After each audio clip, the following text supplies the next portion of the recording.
Entonces, hoy Aida Ruiz Sánchez y Lucía Fernández. Lucía Fernández es licenciada, doctora en Historia y es funcionaria del Gobierno de Cantabria como técnico superior en el Museo Marítimo del Cantábrico, que es lo que habitualmente en los museos se denomina conservador. Lo que pasa es que en Cantabria no existe el cuerpo de conservadores y somos técnicos superiores. Bueno, pues ambas y a dúo han preparado este recorrido histórico por las cofradías de Cantabria, de una parte de las cofradías, un sector de las cofradías, la parte occidental, y la oriental pues la dejaremos otro día o veremos lo que ocurre hoy. Y sin más, pues ahí les dejo con ellas dos a dúo. Sí recordarles que bueno, esta parte del trabajo está ya publicada en un libro de unas actas de una reunión científica que se realizó en Plencia, creo recordar el año pasado, si no me he equivocado, y que bueno, que también forma parte de los trabajos del museo, que esas cosas ya se publiquen en los documentos científicos fruto de sus investigaciones. Pues nada, muchas gracias. Agradeciendo al Club de Regatas que siempre pues, nos acoja con gran amabilidad, porque consideramos que este tipo de charlas, que además queremos que sea un coloquio, queremos que, lo digo ya de antemano, que ustedes participen y que nos cuenten, porque cuando empecé a trabajar este tema, pues no sabía nada o apenas muy poco, lo básico que podemos saber todos, y cuando me proponen que trabajemos sobre las cofradías de pescadores, que quizás teníamos que haberlo puesto aquí porque se acerca la Semana Santa y hay otro tipo de cofradías que podemos conocer, ¿verdad? Pero bueno, en este caso éramos el Museo Marítimo y entendíamos que va de suyo, que son las cofradías de pescadores y mareantes. Y bueno, nos íbamos a centrar en el occidente de la actual Cantabria, de lo que denominamos actual Cantabria, porque bueno, ya saben todos ustedes que Cantabria no siempre se ha denominado Cantabria y que ha vivido muchos avatares y lo vamos a ver. ¿Me oyen bien? En cuanto a los agradecimientos, quería también pues decir que todas este tipo de conferencias las enmarcamos dentro de este programa que se llama Museo y Sociedad, en el que el Museo Marítimo intenta sacar el museo fuera del museo. Es poca distancia la que tenemos, pero a veces parece que cuesta acercarnos hacia la zona de San Martín, ¿no? Y bueno, pues así ustedes pueden tenerlo más cerca del centro. Como les ha dicho nuestro director, el estudio es una aproximación. Si ustedes se hacen con la publicación al completo del congreso que se hizo en Plencia el año pasado, pues van a ver que es un estudio en el que nos citan a representantes de todos los puertos principales del Cantábrico para intentar dar una visión sobre la cultura marítima y ver si efectivamente, como ya sabemos desde el Paleolítico, parece que este arco atlántico, las gentes que vivían aquí tenían un intercambio cultural, pues si esto sigue y si se sigue dando en el tema marítimo y sobre todo relacionado con las villas portuarias, el surgimiento de las cofradías y el papel que las cofradías van a desempeñar en cada una de ellas. Y también quería agradecer, que no sé si están en la sala porque sí que he enviado un correo, pero me costó bastante, para iniciar el trabajo consideraba vital hablar con los que estaban en las cofradías hoy en día. Y entonces he tenido varios interlocutores que luego les contaré y que me dijeron acerca de la documentación que se conserva en las propias cofradías.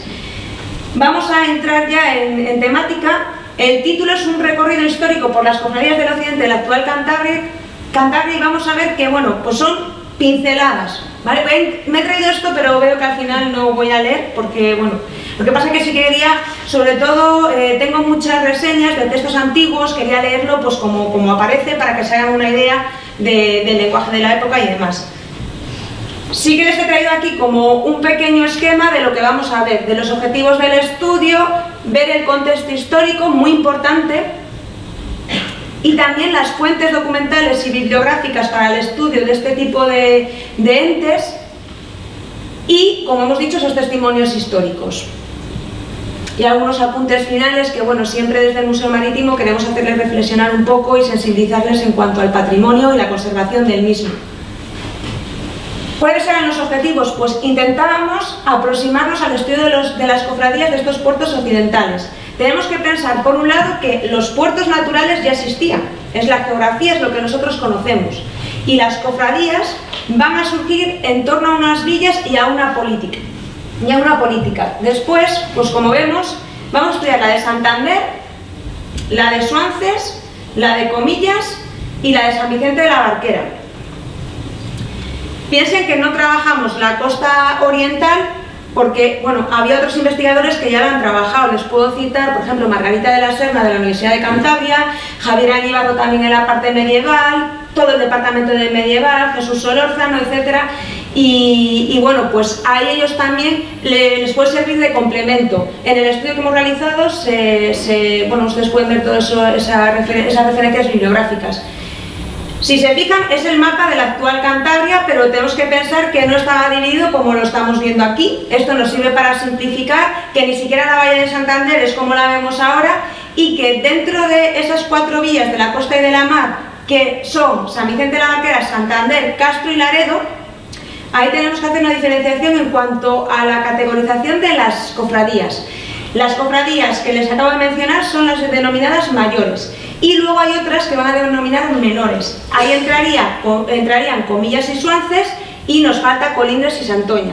¿Y esto por qué se produce? Se produce porque estas otras cofradías son de creación más tardía. Y vamos a ver también una problemática, que es que intentar trazar el origen exacto del funcionamiento de las mismas es muy complicado.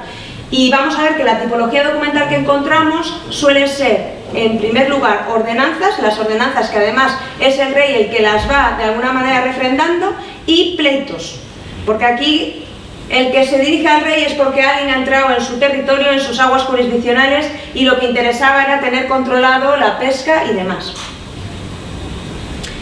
Vamos a verlo desde una óptica histórica y etnográfica y en un espacio temporal, intentando, ya les digo, muy rápido, desde esos orígenes hasta más o menos el siglo XIX. Y creo que que este pequeño fragmento que les recojo aquí de Jesús Solórzano Telechea describe muy bien ese contexto histórico. Él dice que la identificación de los habitantes de los puertos del norte de la península en la Edad Media se asentó en primer lugar sobre la pertenencia a un espacio de la corona privilegiado por los fueros y privilegios económicos dados por los reyes. En segundo lugar, sobre la red de relaciones personales e institucionales que fueron capaces de tejer sus habitantes gracias a las rutas marítimas. Y por último, en una identidad política de los grupos sociales asentada en valores contrapuestos según se trate de la oligarquía o del común, que les confería un determinado papel social. Las cofradías van a ser unos agentes sociales de primer orden. Piensen en la incertidumbre que genera irse a la mar, las personas, los varones y esas familias que muchas veces se quedaban desamparadas después de una tragedia. Esas mujeres, esos niños, los enfermos, los mayores, es el primer sistema de previsión social que tenemos en España y que además es un tanto insólito porque no se da en otras partes de Europa. Cuando aquí Solórzano Telechea dice la importancia de esos puertos del norte de la península es porque la habrán oído que Alfonso VIII es el que otorga los distintos fueros a estas villas. ¿Por qué? Porque al rey lo que le interesa es una política de expansión, una política de crecimiento de estas localidades para salir a los puertos europeos con los que estábamos comerciando. Y esto piensen que estamos hablando siglos XII-XIII. Se cree que ya en esa época las cofradías y estas villas funcionaban a pleno rendimiento, aunque no tengamos unas ordenanzas datadas, sino que estas que conservamos sean un poco posteriores.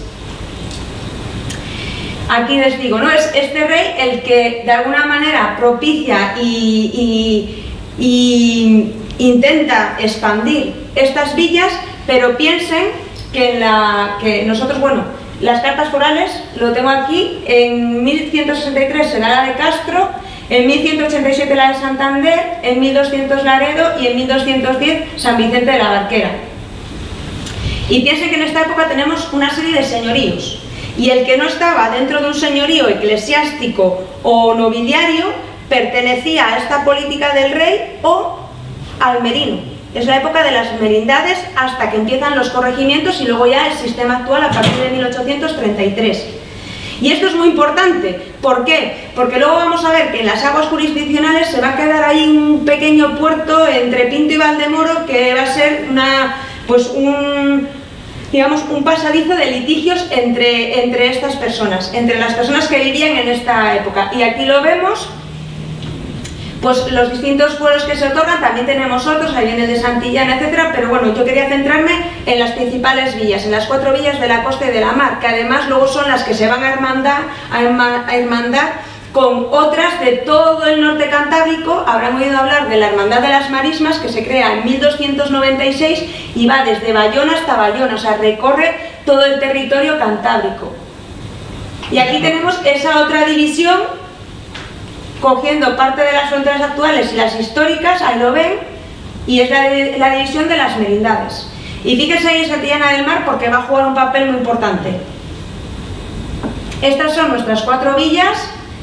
Es el monopolio que va a durar casi hasta el siglo XVIII, y las aguas jurisdiccionales de cada una de estas son, por un lado, San Vicente de la Barquera dominaba desde Ribadedeva hasta más allá de Novales, más o menos esta zona. Luego Santander, he encontrado desde Callejo o Punta Bayota hasta Galizano. No me queda muy claro porque no es lo mismo una zona que otra. Y luego porque Punta Bayota va más allá de Suances, y luego encontramos unos pleitos que les voy a comentar que bueno, pues quizás es por lo que se producen. Y después tenemos Laredo desde Galizano hasta Sonavia y Castruciales desde Sonavia hasta Mioño. El rey lo que hace es, el rey no es tonto, obviamente, tiene su estrategia, y lo que hace es que más o menos el círculo que les da de recorrido a la redonda es similar, para que estas villas no se peleen entre ellas y tengan más o menos el mismo espacio y aguas jurisdiccionales donde pescar. Lo que se salva es San Martín de la Arena y la zona de Suances, que es la zona de pleitaje todo el rato, que pertenece a la Casa de la Vega, y es el único, digamos, puerto de salida de toda esta gente. Los de Cortiguera, los de Hinojedo, todos esos no podían pescar porque tenían que pagar a la cofradía. Y es un punto de encuentro entre, por un lado, San Vicente de la Barquera, que va a pleitear con Comillas, y Suances con Santander.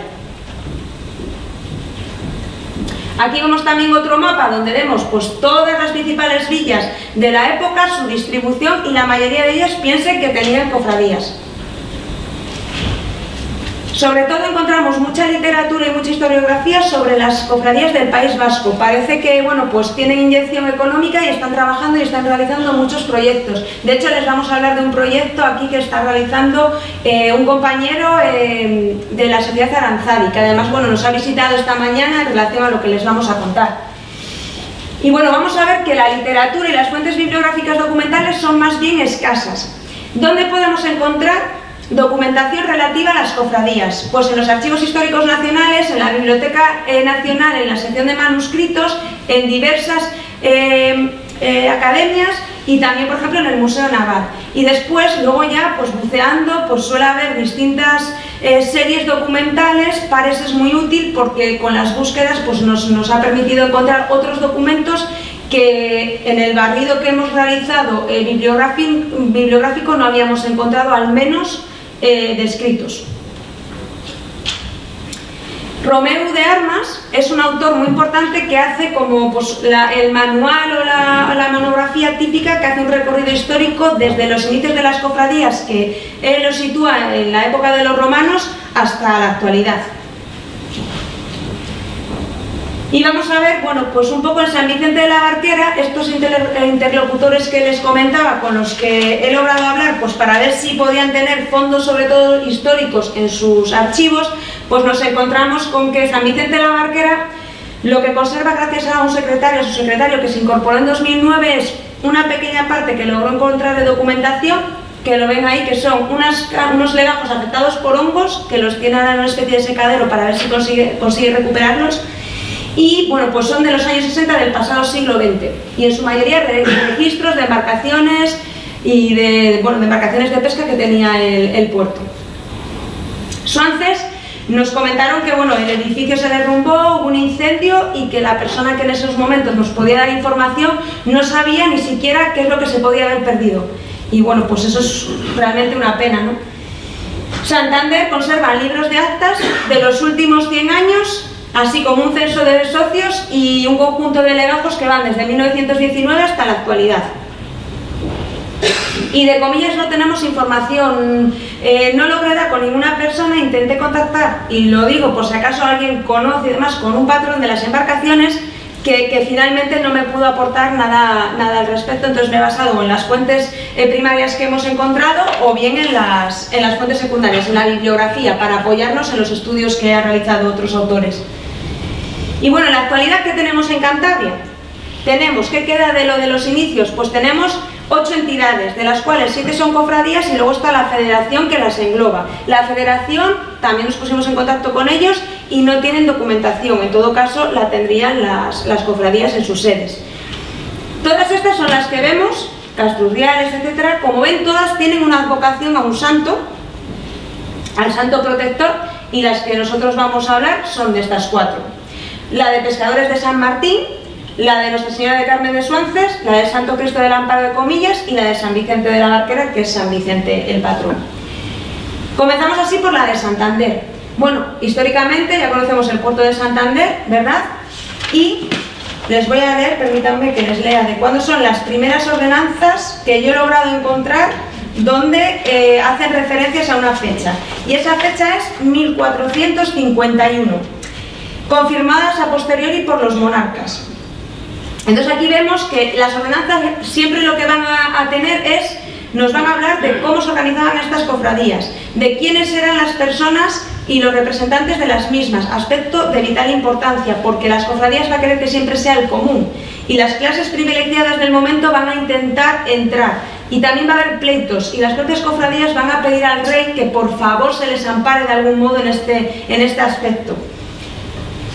Vemos aquí que el Cabildo se encargaba de todos esos aspectos también relacionados con la regulación de las costeras, el mantenimiento de los recursos, los sistemas de auxilio, la elección de cofrades y el control de la vida municipal, siguiendo la tónica general.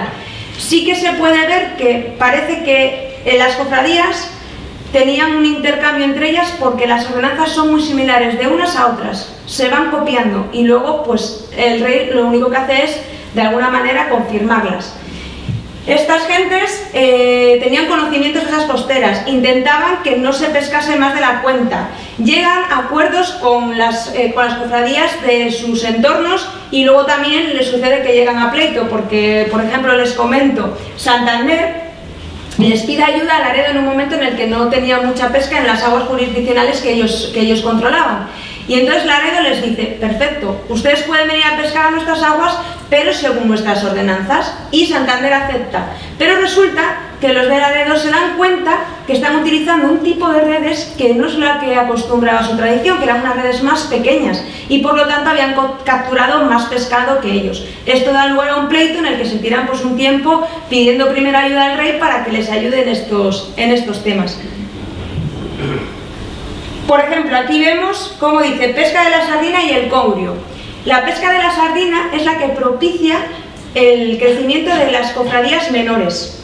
¿Por qué? Porque era una costera muy importante y sí que hacen como unas cofradías especializadas, por decirlo de algún modo, para ese tipo de costera. Era muy apreciado también el besugo y piensen en la diferenciación entre la pesca de bajura y la pesca de altura. Aquí estamos hablando que besugo, congrio, merluza, sardina, bocardo, etcétera, pescaban en las zonas más cercanas. Y después a la pesca de altura se iban a esas redes comerciales que hemos dicho que tenían con los puertos europeos, pero piensen Irlanda, Inglaterra, Flandes, los puertos franceses, todo eso estaba en constante relación con Cantabria. Y uno de los motivos era, nosotros también, por ejemplo, importábamos de ellos congrio y otro tipo de pescados, pero muy importante era la sal. Nosotros importábamos sal de Inglaterra para salar nuestros pescados, pero nosotros vendíamos sal, es decir, todas las salinas que nosotros conocemos las exportábamos. ¿Y esto por qué era así? Esto era así porque las propiedades de la sal que tenemos en Cantabria es de mejor calidad para curtir pieles. Y eso es lo que hacíamos nosotros, venderla a los ingleses, sobre todo eran ellos los que nos lo compraban, y ya de alguna manera pues establecer ese comercio. La caza de la ballena, no lo he dicho, pero todas estas cofradías de alguna manera regulaban la caza de la ballena y estos hombres se iban a la pesca en altura a Terranova. Y estamos hablando siglo XVI, documentado. Luego existían, como les he dicho, las distintas ordenanzas Y por ejemplo aquí vemos que en 1492 ya contaban con licencia del Concejo de Santander para que pudieran entregar parte de la pesca o de sus haciendas en beneficio de los hermanos de dicha cofradía. ¿Y esto qué es? Esto es una cosa que ellos llaman, que es como una especie de alicuota por estar en la cofradía, por tener tu seguro, que las embarcaciones tenían que dejar. También habrán oído hablar, y si no se lo digo porque es un vocablo muy específico de esto, es el quiñón, que es esa parte que ellos tenían que dejar para los enfermos, para las viudas y para los niños. Y aquí lo dice, esto está tal cual, fíjense, del legajo que les he dicho, que les mandásemos dar licencia para que los maestres y dueños de los navíos y barcos de pesca pudiesen cada uno dar quiñón, o lo que ansí pescase, para que de ellos se pudiesen remediar y cumplir las dichas necesidades de la dicha cofradía. Os vos mandamos los dichos maestros con barcos de su dicha villa, con otros hermanos de la dicha cofradía, quisieran dar alguna cosa de lo que pescasen o de sus haciendas.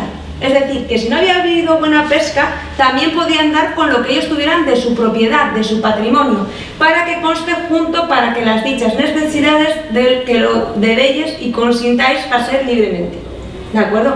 Como veis, este es el tipo de lenguaje que vamos a encontrar en los documentos de la época. Y piensen que la letra es esa enrevesada que nadie quiere leer, que es la letra gótica cursiva, que es un poco difícil a la hora de hacer paleografía. Continuamos un poco con el Cabildo de San Martín de la Mar.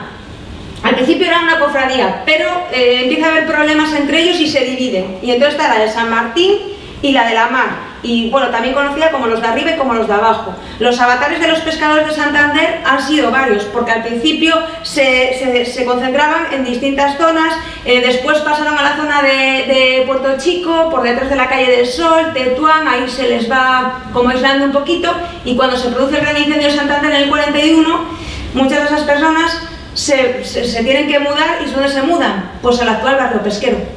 Lo que conocemos ahora se construye para todas esas gentes que tras el incendio se quedaron sin sus viviendas. Y piensen que el pescador siempre ha vivido en un entorno un tanto insalubre y con penurias. El 85% de la población que teníamos en Santander y en las villas pesqueras se dedicaba a la pesca o a alguna actividad relacionada con la misma.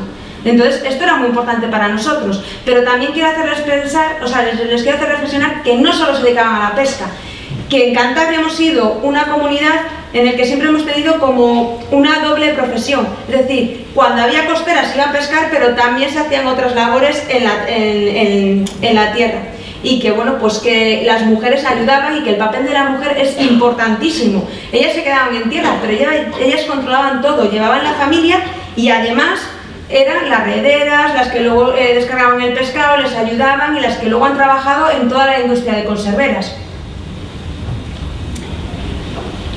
Y ahora vamos a cambiar a Suances. Yo no sé si olvido alguna cosa. Bueno, sí que en 1629, por ejemplo, la cofradía costea un muelle en la rampa de Sotileza.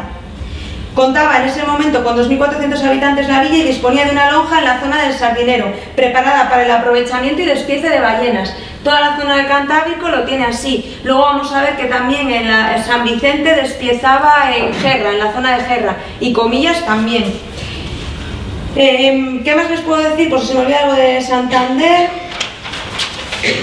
No, yo creo que pasamos. Vamos a pasar a Suances. Suances, de nuevo, es un puerto que le conocemos desde época romana, Portus Blendium, y que bueno, está datado ya en un año, en 1068, cuando el rey Sancho II otorga a la iglesia de Burgonsoca el derecho de pesca en todos sus piélagos y dehesas y en los puertos de mar. Es que llegaba hasta esa zona.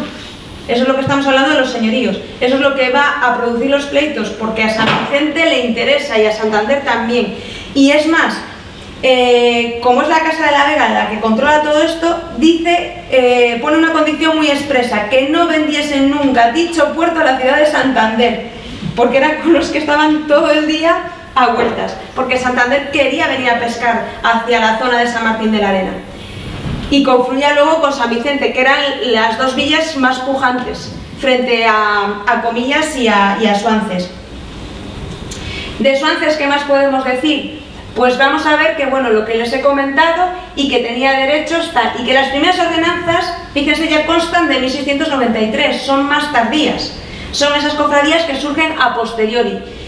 Y bueno, pues ahí vemos que estaba dedicada a la devoción del gremio de la Cofradía de la Veracruz, y contribuían con cada barco con 2 besugos de limosna y las sardinas acostumbradas, que no sabíamos cuántas eran, pero pues había ahí un lote, ¿no? Un grano de pescados.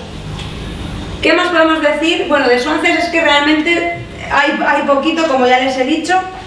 Sí que fue muy importante también lo que es la industria ballenera,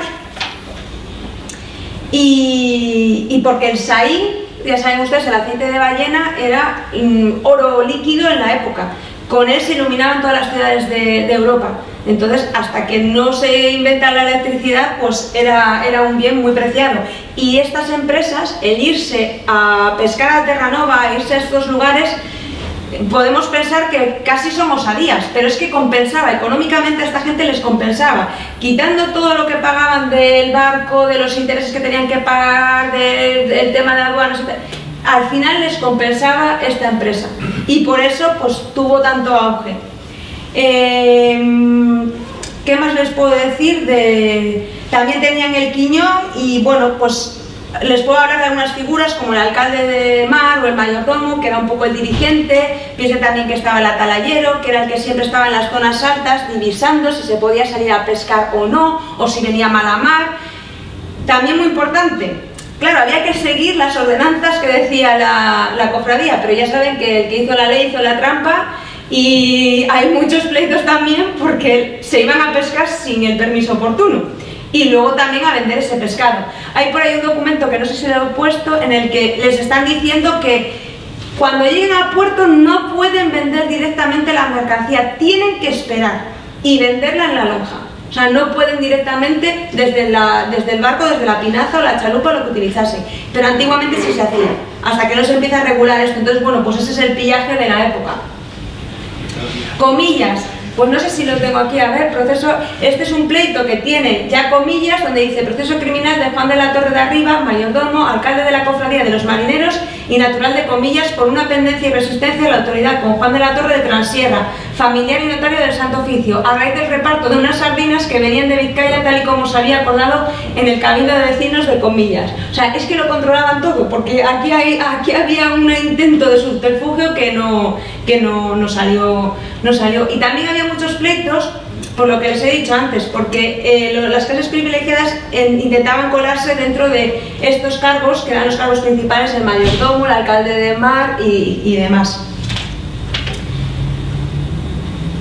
¿Qué más tenemos por aquí? Pues de Comillas también tenemos, por ejemplo, que elabora sus ordenanzas y bueno, pues se acordaron en el cementerio de San Cristóbal y fueron renovadas en 1611. Y bueno, ellos también recogen el deber de socorro, la protección a los huérfanos, ancianos, la organización de las pescas. Esto es todo el tiempo se repite, son aspectos que son comunes a todas ellas. Y además, pues en el Congreso pudimos constatar que también son comunes a los puertos del Cantábrico. O sea que hay esta forma de convivir era la que tenía lugar en el momento. Y por último, San Vicente de la Barquera, no sé cómo voy de tiempo ahí. Vale. Y San Vicente de la Barquera, que es la otra villa importante, también tenemos que desde época romana es un puerto que todos tenemos referencia, pero es que San Vicente de la Barquera va a ser referencia para muchas cosas, para la pesca del besugo, para la pesca de la sardina, para la ballena, pero le sucede una cosa: la ciudad se incendia.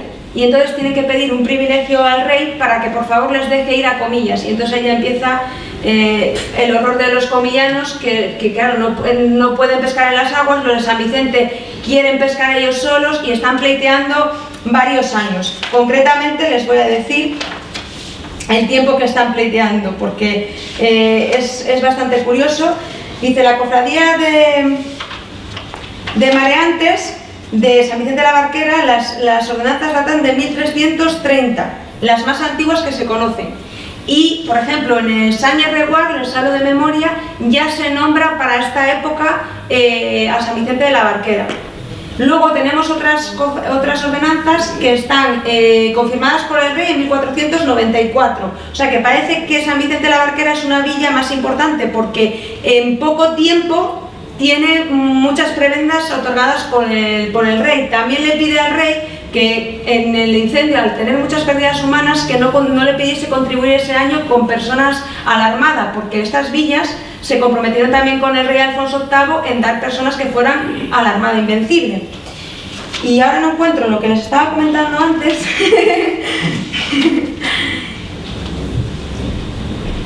A ver, bueno, voy a seguir y si soy capaz de localizar el texto, pues se lo digo, que era el pleito precisamente que tenían los de San Vicente de la Barquera. Ellos desde el siglo XIV, pues hay una política interior de las villas portuarias, como hemos dicho. En 1496 vuelve a dirigir sus quejas a los reyes católicos, alegaba que los 800 vecinos que había en la villa, 700 pertenecían a la cofradía, los porcentajes que hemos estado manejando. Y aún con ello los cargos concejales se repartían entre los otros 100 vecinos, o sea, quieren usurparles ese poder que al final es un poder que tenía el común, frente a las clases ya privilegiadas. Que agrupados en bandos y linajes se los echaban a suerte sin contar con el resto de los vecinos, algunos de los cuales, pues bueno, este es el texto sacado de una obra de Telechea. También hábiles y suficientes, ricos y abonados, ahí pueden ver que recibían mucho agravio etano. Y ahora pues ya sí que yo creo que me voy a quedar por aquí, voy a revisar un poco esto porque si no, no nos va a dar tiempo. Bueno, sí que quería comentarles también, el sábado de gloria de 1878, ese episodio, digamos, que a Santander fue devastador, no le afectó tanto a San Vicente de la Barquera, pero luego vemos que a lo largo de la historia San Vicente de la Barquera se iba perdiendo su flota pesquera y que todos estos puertos en el siglo XIX se ven mermados. Y hay un cambio bastante importante y sobre todo de ese auge y el poder que las cofradías tenían, que queda relegado a un segundo plano y que no es como este otro que les he descrito desde sus orígenes y durante la Edad Moderna, que contaban pues bueno hasta el siglo XVIII con esos privilegios reales que se van refrendando en el tiempo hasta que bueno ya se produce ese decaimiento. Y ahora sí que les quería dejar con mi compañera Ida Ruiz Sánchez y ella les va a comentar un poco pues qué conserva el Museo Marítimo del Cantábrico sobre las cofradías. Les hemos traído algunas piezas muy importantes para nosotros y para la historia de Cantabria y de nuestras villas y bueno, pues les dejo ya con ella.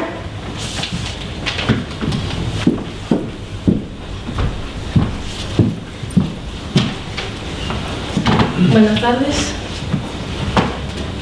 Bueno, en estos minutos yo les voy a realizar una aproximación de lo que conocemos de la venta de pescado en Cantabria entre finales del siglo XIX a principios del siglo XX. Es la época en la que marcamos dos piezas que son muy importantes para nosotros y son muy curiosas. Les estoy hablando de dos cajas de subastas, una más rudimentaria y otra que consideramos más puntera para la época. Esta segunda, próximamente, igual la semana que viene o la siguiente, la vamos a sacar a la exposición temporal junto con la otra de la que les he hablado. La pesca fue una actividad fundamental en la economía de las villas cántabras. Las ventas de pescado se realizaban en las cubiertas de los barcos una vez atracados en el puerto o incluso en los muelles. Pero gracias a los avances técnicos, como pueden ser la llegada del vapor o el desarrollo de las artes de pesca, vamos a ver que aumentan las capturas y se va a necesitar un mayor desarrollo en la comercialización. De esta necesidad de organización de comercio nacen las lonjas o las rulas, que son los lugares dedicados a la subasta de pescado. Para esta evolución, las cofradías van a ser vitales en todo el proceso, desde la pesca hasta la venta. Incluso van a, como antes les ha comentado Lucía, proteger pues los intereses de los cofrades y de los pescadores. En las subastas, si un precio se devalúa mucho o sale perdiendo el pescador, incluso las pueden llegar a finalizar o volver a empezar. Como todos los eventos en esta época, la subasta se va a anunciar con las campanas. Estas campanas solían estar en los tejados de los edificios de las cofradías y van a sonar 3 veces, con intervalos de 5 a 10 minutos hemos encontrado. Y sí, otra manera que he encontrado con la que se anunciaban las subastas era cuando el barco entraba en el puerto, él entraba con el útil con el que suben la pesca levantado. Entonces, los compradores que estaban en puerto esperando ya sabían que iba a haber una subasta. El sistema que ellos eligieron para vender es a la baja, también conocido como a la holandesa. Es un sistema muy antiguo que sabemos que se data del siglo XVII, pero he encontrado que igual es incluso más antiguo. El patrón del barco estipulaba un precio de salida de las ventas y de ahí durante la subasta se iba bajando poco a poco hasta que un comprador a mano alzada o a viva voz parase la subasta y se le adjudicase el lote. Antes de comenzar la subasta, en un cesto se ponían los ejemplares para saber cómo era el tamaño del pez y cuántos habría por kilo. Cuanto más grande fuera el ejemplar, sería más valioso. Creemos que este sistema, que eligieron este sistema porque son productos perecederos que hay que darle salida pronto, y con este sistema conseguían vender muy rápido mucha cantidad de pescado. Realizar las subastas a viva voz y a mano alzada creaban muchos conflictos, por lo que deciden empezar a desarrollar las cajas de subastas de las que les voy a hablar. Esta es la que les he comentado que era más antigua, que ya está expuesta en la segunda planta en la sección de pescadores y pesquerías. La datamos en el siglo XIX y fue donada por la lonja de pescadores de Suances. El sistema es muy rudimentario y la caja vemos que está hecha en madera. Tenía estos cucharones en los que cada comprador colocaría su bola, que estaría numerada, y cada número estaría asignado a un comprador. Entonces colocarían aquí sus bolas y estos cucharones, no sé si ven, que están unidos a un alambre o un hilo de estaño que aparecería por estos agujeritos por debajo. Entonces, cuando ellos considerasen que querían parar la subasta, tirarían de los hilos y la bola caería por este embudo. No sabemos si debajo habría algo o igual quizá falta una pieza y cayera solo una bola. También sabemos que faltan las tapas, porque tenemos aquí unas bisagras que nos quieren decir como que habría unas tapas así que lo cerrasen. Esta caja de subastas protagonizaría pues subastas pequeñitas, porque vemos que hay 20 cucharones, con lo cual podrían llegar hasta 20 compradores. Y bueno, al ser de un tamaño reducido, quizá se pudiera mover, no tenemos muy claro. Como ya les he dicho, van a ser subastas pequeñitas en comparación con esta siguiente caja. Esta es una donación de Pilar Pereda Pérez y bueno, nos vino de Santoña. También está hecha en madera y el mecanismo es parecido al anterior. El comprador colocaría aquí su bolita, pero no tendría que tirar de un alambre, sino que esta caja de subasta se puede accionar a distancia, gracias a un sistema electromagnético que posee. El comprador, como ya les he dicho, colocaría su bolita aquí y estaría sentado en unas bancadas que se crean alrededor de estas cajas de subastas. En cada bancada, cada comprador tendría asignado un asiento y ese asiento tendría un botón. Entonces, cuando quisiera parar la subasta, pulsaría el botón y la bola caería por un embudo que vamos a ver a continuación y saldría por este grifo como de latón. A su vez sonaría una alarma y se encendería este piloto rojo y de esta manera se tendría bola. No sé si conocen esta expresión, sale de este tipo de piezas y bueno, tener bola es que se te adjudica el lote.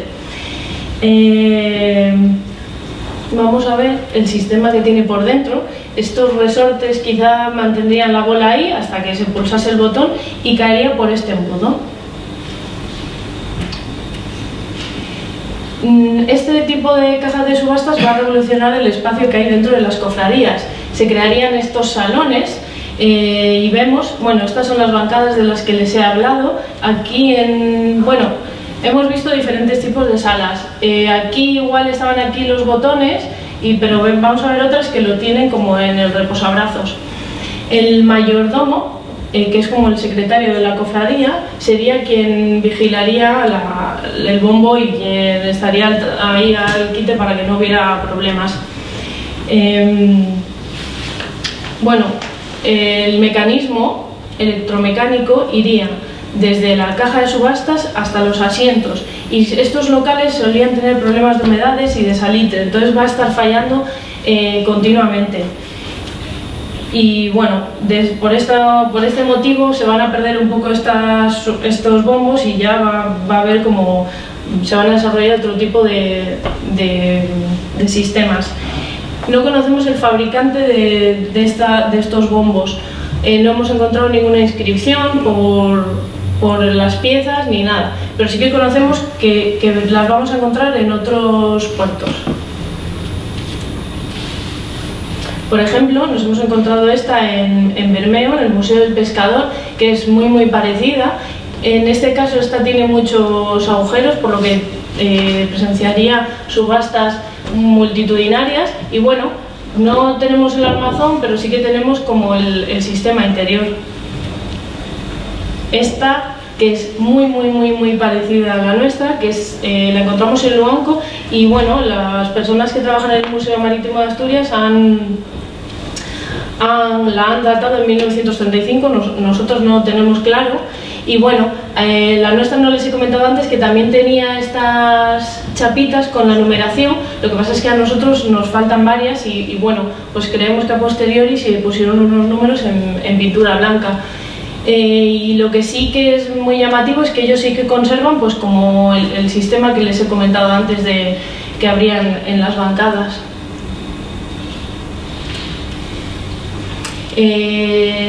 Por último, Lucía les ha comentado antes de un investigador que ha estado esta mañana en el museo, que se llama Alfredo Moraza, que es arqueólogo y que está trabajando colabora con la Sociedad Aranzadi, que se dedica a recuperar y a poner en valor el patrimonio como son estas cajas de subastas. Y él nos ha proporcionado otros ejemplos que están en el País Vasco, como es esta de Motrico, que bueno, aquí se conservaba toda la sala de subastas, incluso tenía policromía la caja, pero se quemó. Esto en la actualidad no queda nada. No sabemos en qué año fue el incendio, ¿no? Hace poco, pero ya no hay nada de esto. Y esta en Zumaya, que bueno, también es muy bonita, tiene diferentes maderas, y también las bancadas no están alrededor, pero bueno, tiene otra disposición, y bueno, pues aquí estarían los resortes o los botones. Y por último, esta de Ondarroa, que no se conserva tan bien, que aquí también ha debido de pasar algo, y bueno, la caja de subastas no está en horizontal, las bolitas no se colocan en horizontal, pero bueno, es el mismo sistema, con lo cual creemos que habría un fabricante que trabajaría por toda la cornisa cantábrica. Y bueno, estoy segura de que alguno de ustedes ha visto alguna vez estas cajas de subastas, y para nosotros es muy importante pues también el diálogo con los visitantes del museo o con la gente que ha vivido cerca del mar. Y bueno, la tradición oral, pues eso, es muy importante, y si tienen alguna pregunta, pues pueden hablar. Pues muchas gracias.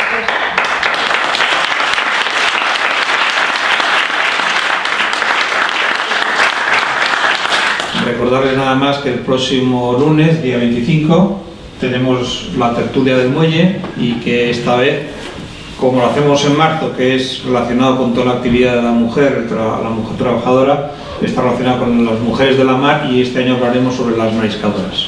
Muchas gracias.